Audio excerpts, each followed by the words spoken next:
어느 날 어두운 지옥에서 전직 산도적들이 허우적거리고 있었습니다. 이 사람들을 많이 죽이고 또 부녀자들을 희롱하고 집도 많이 태웠습니다.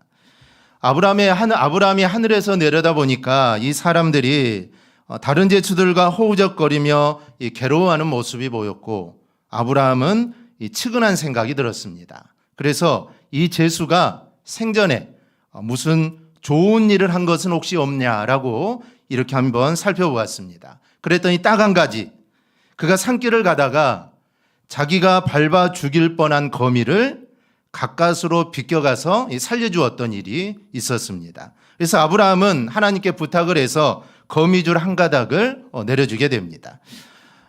그래서 이 사람이 위에서 내려오는 정말 신락 같은 거미줄을 보고 깜짝 놀랐지만, 이 도적은 그 거미줄을 힘을 다해 잡습니다. 그런데 희한하게도 이 거미줄이 끊어지지 않는 겁니다. 그래서 그 거미줄을 잡고 올라가게 되죠. 그렇게 한참을 올라가다가 저 밑을 내려다보니까 이게 웬일입니까? 거기 밑에 수많은 제수들이 땀을 뻘뻘 흘리면서 그 거미줄을 타고 아주 새까맣게 올라오는 겁니다. 이것을 보고 이 산도적은 야, 저 사람 때문에 이 거미줄이 끊어질지도 모른다라는 생각을 하죠. 그래서 소리를 칩니다. 야, 이놈들아, 이 거미줄은 내 거야. 누가 너희들 보고 마음대로 이 줄 잡으라고 해서 내려가란 말이야. 그런데 바로 그 순간 그때까지 끄떡없던 그 거미줄이 뚝 끊어지고 말았습니다. 이기적인 신자의 모습을 잘 보여주는 그런 예화입니다. 즉, 남이 어떻게 되든 나만 예수 믿고 천당 가면 된다라는 식의 생각이 사실 은연중에 한국교회 성도들 속에 있지 않나, 이런 생각을 해봅니다. 어느 유명한 큰 교회의 철회기도 시간이었습니다. 자리가 없어서 주위를 두리번거리는데 마침 두 손을 높이 들고 할렐루야 찬양하는 한 여지사님이 눈에 띄었고, 그 곁에 한 사람이 앉을 만한 약간의 공간이 있었습니다. 그래서 그 지사님이 옆에 앉으려고 하자 인상을 쓰며 있는 힘을 다해 비껴주지 않더라는 겁니다. 이 한국교회가 다 그런 것은 아니지만 소위 예수 믿는 많은 사람들이 믿지 않는 사람들로부터 인정을 받지 못하는 이유가 어디에 있을까? 사실 우리가 좀 생각해 봐야 할 사건입니다. 지금은 사순절도 다 지났고 부활주일도 지났고 고난주간도 지났고 다 지났습니다. 그래서 이제 행사도 다 끝났으니까 야, 이제 좀 푹 쉬어야겠다라고 아마 생각하시는 분들이 계시죠. 예수님이 고난당하시고 3일 만에 부활하셨으니까, 이 일을 다 기념했으니까 이제 할 일이 뭐가 있겠느냐라고 생각할 수도 있습니다. 그러나 여러분, 예수님의 부활은 신앙의 끝이 아니라 신앙의 시작임을 여러분 믿으시기를 바랍니다. 여러분, 이제부터 시작입니다. 이제부터 시작해야 된다는 것이죠. 사실 예수님이 부활하셨기 때문에 교회가 생겼고, 또 놀라운 구원과 부활의 메시지를 전해야 할 그 책임이 오늘 성도들에게 부여되어 있다라는 이 사실을 잊지 않기를 바랍니다. 사실 한국교회는 지금까지 증인으로서의 역할을 잘 감당해 왔습니다. 그래서 70년대, 80년대 한국교회는 눈부신 성장을 이루었죠. 그래서 열심히 복음을 전해서 수많은 사람들을 교회 안으로 끌어들이는 데 성공을 했습니다. 그런데 문제는 나라 안에 교회가 많아지고 예수 믿는 사람들이 많아지면 경제도 발전하고 도덕 수준도 높아져서 보다 살기 좋은 나라가 되어야 하는데 사실 그렇지 못하다라는 것입니다. 멋진 교회당이 지어지고, 우리나라에 얼마나 멋진 교회들이 많습니까? 정말 세계 10위 안에 드는 교회들이 사실 거의 다 한국교회에 있습니다. 그리고 이름난 훌륭한 목사의 정말 수많은 교인들까지 생겨났는데 사실 우리 사회는 여전히 어두움에 묻혀 있다라는 것이죠. 나라는 경제난국 속에 심하게 비틀거리고 도덕성은 무너져버린 지 오래고, 아쉽게도 한국교회 양적 성장마저도 멈춰버린 듯합니다. 이런 상황에서 나 혼자 예수 믿고 나 혼자 구원받아 나 혼자 천국 가는 것이 과연 이게 하나님의 뜻인가? 우리는 이 점을 깊이 반성해 보아야 합니다. 여러분, 부활하신 예수님은 이제 다 됐으니까 너희들끼리 오손도손 잘 살아라, 이렇게 절대로 말씀하지 않습니다. 예수님이 사도행전 1장 8절에서 이렇게 말씀하시죠. 오직 성령이 너희에게 임하시면 너희가 권능을 받고 예루살렘 온 유대와 사마리아 땅끝까지 이르러 내 증인이 되리라. 우리 주님은 증인의 삶을 우리에게 살라는 것입니다. 그리고 이거는 우리의 사실 막중한 사명입니다. 그러니 주님의 부활을 체험한 성도들이 어떻게 해서든지 복음을 증거하는 일에 인생의 목표를 두고 또 거기에 우리의 온 힘을 쏟는 것, 이거는 마땅하다라는 말씀입니다. 이 나만 잘 되면 된다, 이런 안일주의, 이기주의를 떨쳐버리고 정말 십자가에서 자기를 희생하신 주님을 기억하면서 복음을 전하는 일에 정말 최선을 다하는 우리 성도들이 될 수 있기를 축복합니다. 그래서 이 시간에는 부활의 증인으로서의 참 모습을 오늘 본문의 말씀을 통해 우리가 함께 좀 살펴보려고 합니다. 1997년 11호 샘이 깊은 물이라는 잡지에 어느 개신교도의 무례한 전도가 소개되어 있었습니다. 거기에 소개되어 있는 사람은 철이 엄마라는 사람인데 철이 엄마는 평소에 착실하고 얌전한 40대의 부인입니다. 그런데 전도할 때는 이 철이 엄마가 전혀 딴 사람이 된답니다. 평소에 그 착실하고 얌전하고 예의 바른 모습은 어디론가 다 사라져버리고 전도할 때는 무례한 행동이 거침없이 나온다는 겁니다. 예를 들어 느닷없이 이웃의 사생활을 침해하기도 하고 예수를 믿지 않으면 저주받고 영원한 형벌을 받는다고 위협하는 것도 이 서슴지 않는다는 것이죠. 그런 여러분 어떻게 되겠습니까? 이웃 사람들은 그녀가 평소에 보여주는 친절함을 어떻게 생각할까요? 역겹다고 생각합니다. 그녀가 보여주는 모든 행동은 위선적이다라고 사람들은 생각을 하게 되죠. 그런데 기가 막힌 것은 이웃이 싫어하고 이웃이 멀리할수록 철이 엄마는 그것을 의로운 핍박으로 받아들인다라는 사실입니다. 한마디로 철이 엄마는 복음을 전하는데 자기 중심적이고 무례한 방법으로 복음을 전하고 있다라고 이 책에서 고발을 하고 있는 겁니다. 여러분, 과연 이러한 전도 행위를 옳은 방법이라 할 수 있을까요? 전도의 열의는 우리가 아주 높이 살만하지만 그런다고 여러분 누가 그 소리에 귀를 기울이겠습니까? 오히려 빈축만 사고 혐오감만 심어준다면 사실 그거는 전도하는 것이 아니라 도리어 구원의 문이 열리지 않도록 못질을 하는 것이나 이거 진배가 없는 것입니다. 그동안 한국교회는 이 중세의 십자군 전도식 확장을 강조하는 교회였습니다. 그래서 교회 조직을 마치 거룩한 지성소 같은 것으로 믿으면서 교회마다 경쟁적으로 이 전도를 나섰습니다. 그리고 채울수록 더 채워야 된다라는 이런 강박관념이 사로잡히면서 정말 전도를 열심히 했습니다. 믿지 않는 사람들을 미개한 존재로 여기고 어떻게 해서든지 저 미개한 사람들을 개조하기 위해 대단한 열정을 가지고 구원의 방주 안으로 모두 다 끌어들였습니다. 그런데 아쉽게도 교회는 열정적으로 사람을 전도해 놓고는 그들을 빈번히 실망시켰다라는 것이죠. 오늘날에도 이런 교회, 이런 성도들이 얼마나 많은지 모릅니다. 여러분 열심히 전도하면 뭐 하겠습니까? 전도받은 사람들이 결국은 실망하고 도로 다 교회를 떠나기 때문입니다. 이 복음의 본질을 잘 알지 못하고 전도만 하는 것은 사실 이거는 옳은 일이 아닙니다. 물론 어떤 방법으로든지 복음을 전해져야 하고 그거는 좋은 일이지만 지금 우리가 사는 이 시대는 무조건 예수 믿으라고 권유해서는 끄떡도 하지 않는다는 것이죠. 너나 잘 믿고 너나 잘 살아라 라고 이렇게 생각을 합니다. 그래서 우리가 살펴봐야 할 것이 2000년 전에 사도 바울이 사용한 선교 방법입니다. 그가 얼마나 융통성을 가지고 이 선교에 임했는지를 우리는 살펴봐야 합니다. 오늘 본문을 보면 바울은 정말 한 사람이라도 더 구원하기 위해 엄청난 자기 희생을 감수했음을 알 수가 있습니다. 유대인들에게는 유대인과 같이 되기를 힘썼고 율법 아래에 있는 자들에게는 율법 아래에 있지 않으면서도 율법 아래에 있는 자처럼 생활하기도 했고 약한 자들에게는 약한 자들처럼 되었다는 것이죠. 무엇 때문입니까? 22절에 나와 있습니다. 아무쪼록 몇몇 사람을 구원하기 위해서라는 것이죠. 여러분 이 말은 바울이 마치 카멜레온처럼 색깔을 바꾸듯이 이랬다 저랬다 아니면 미꾸라지처럼 교묘하게 행동했다라는 것이 아닙니다. 이 말은 그가 그만큼 성숙한 자세로 전도에 임했다라는 것입니다. 여러분, 어떤 사람을 성숙하다고 할 수가 있을까요?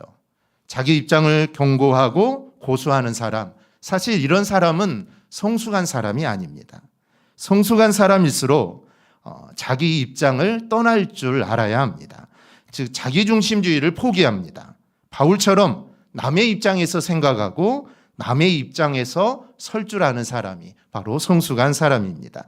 이 성숙한 사람이야말로 올바른 전도를 할 수 있다는 사실을 여러분 잊지 않기를 바랍니다. 남의 입장에서 공감하고 이웃과의 깊은 교감을 통해 비로소 복음이 전해진다라는 사실을 여러분 잊지 않기를 바랍니다. 그래서 사도 바울이 택한 전도 방법이 자기의 입장을 버리는 것입니다. 이 사실을 19절에서 바울은 이렇게 선언합니다. 우리 19절 함께 보겠습니다. 내가 모든 사람에게서 자유로우나 스스로 모든 사람에게 종이 된 것은 더 많은 사람을 얻고자 함이라. 아멘. 그래서 유대인과 같은 율법 준수자처럼 행동했습니다. 또 약한 자들 자처럼 되기도 했습니다. 또 할례가 필요 없다. 사도 바울은 할례는 필요 없다. 이러면 할례는 필요 없는 것 아닙니까?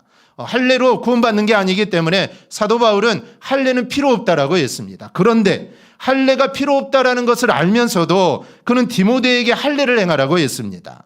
왜 그랬을까요? 한 사람이라도 더 얻기 위해, 한 사람이라도 더 구원하기 위해 자신의 것을 포기하고 디모데 목회자 아닙니까? 자기 사랑하는 아들과 같은 존재 아닙니까? 그 사람에게 할례를 해라. 그래서라도 한 사람이라도 구원하라라는 것이죠. 유대인들에게 상처를 주거나 반감을 주지 않고 그들과의 깊은 교감을 통하여 복음을 전하려는 사실 자기 초월적인 노력이 사도 바울에게 있었습니다. 이런 노력들이 있었기에 사도 바울이 정말 그런 선교를 할 수 있었던 것이죠.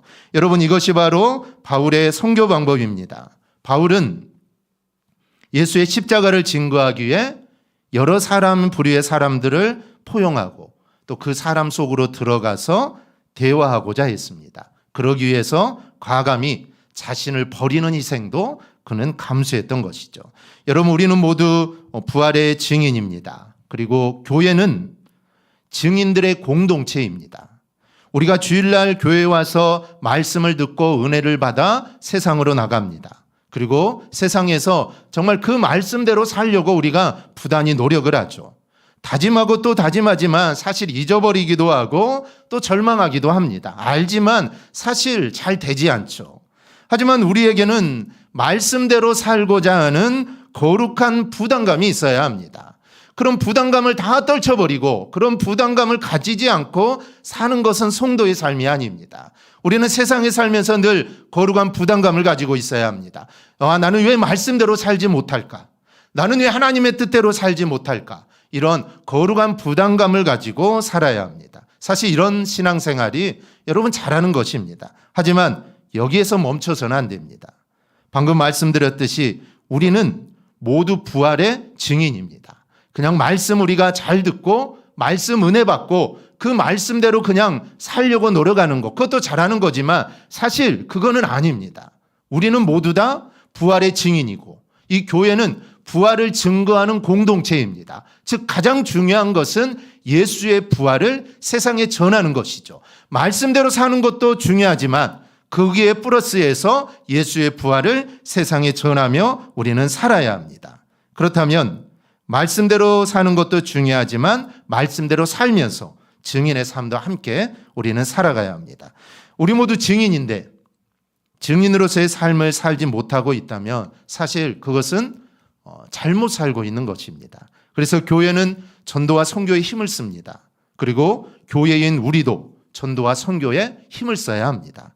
하지만 아무리 힘쓴다고 해도 사실 늘 부족한 게 사실입니다. 하지만 우리는 부족한 것들을 채워서 좀 더 바람직한 교회 공동체를 우리는 만들어 가야 합니다. 그럼 우리 교회가 어떤 공동체가 되어야 합니까? 간단하게 말씀드립니다. 첫째, 철이 엄마의 공동체가 되어서는 안 됩니다. 예수 안 믿는 사람들을 무시하거나 평상시에 무례이고는 막대 먹은 성도가 절대로 되어서는 안 된다라는 겁니다. 바울은 약한 자에게 스스로 약한 자가 되었습니다. 몸이 연약한 자에게는 건강을 주었고 또 마음이 약해서 고통당하는 자에게는 자기의 마음을 나누어 주었습니다. 이 바울의 이런 아름다운 모습이 우리 교회의 모습이 되어야 될 줄 믿습니다. 우리는 겸손하고 예의 바르고 또 병든 자를 위로하고 또 보살필 줄 아는 성도와 교회가 된다면 전도는 자연스럽게 이루어질 겁니다. 둘째는 지극히 작은 자의 교회가 되어야 합니다. 오늘날 사람들이 교회를 향하여 하는 말이 있습니다. 전도를 하다가도 사람들을 만나면 하는 말들이 있죠. 돈 없이는 교회도 못 나가겠다라는 말입니다. 돈 없고 가난하면 교회 안에서도 기가 죽고 괜히 움츠러든다라는 것이죠. 교회가 왜 이런 평가를 받게 되었는지 사실 한탄할 일입니다. 가난한 자, 소외된 자, 그리고 작은 자들이 찾아오지 않는 교회는 사실 미래가 없다라는 사실을 여러분 기억하시기를 바랍니다. 그런 교회는 이기심이 판을 치고 교만한 자가 판을 치는 사실 차가운 인간의 모임일 뿐입니다. 그러므로 여러분 여러 가지 면에서 정말 우리보다 어려운 이웃을 찾아내고 보살피는 성도들이 되기를 바랍니다. 여러분 예수님이 그렇게 사셨습니다. 예수님은 가난하고 병들고 소외된 인생을 찾아가셨고 그들을 위로하고 또한 그들을 사랑해 주셨습니다. 사람들에게 손가락질을 받던 세리를 찾아가셨고 유대인들이 상종하지 않던 사마리아 여인을 직접 찾아가셨습니다. 그리고 그들에게 사랑을 나누어 주었고 그들에게 복음을 나누어 주었습니다. 이게 바로 예수님의 모습입니다. 그렇다면 우리도 주님처럼 살아야 합니다. 물론 하나님이신 주님처럼 그렇게 완벽하게 살지는 못하지만 우리도 이런 이웃을 찾아 나서야 하고 그들에게 사랑과 그들에게 복음을 우리는 전해 주어야 합니다. 그럴 때 비로소 그리스도의 공동체다라고 우리가 할 수가 있습니다. 간절히 바라건대 대강교회가 그 누구라도 찾아와서 힘을 얻을 수 있는 공동체, 그리고 또 누군가 찾아왔을 때 정말 여러분의 따뜻한 환영 그리고 진심 어린 위로로 인해 인생의 짐을 덜고 하나님의 사랑을 맛보는 그런 사랑의 공동체가 되기를 소망합니다. 그렇게 될 때 하나님이 기뻐하시는 교회가 될 것입니다.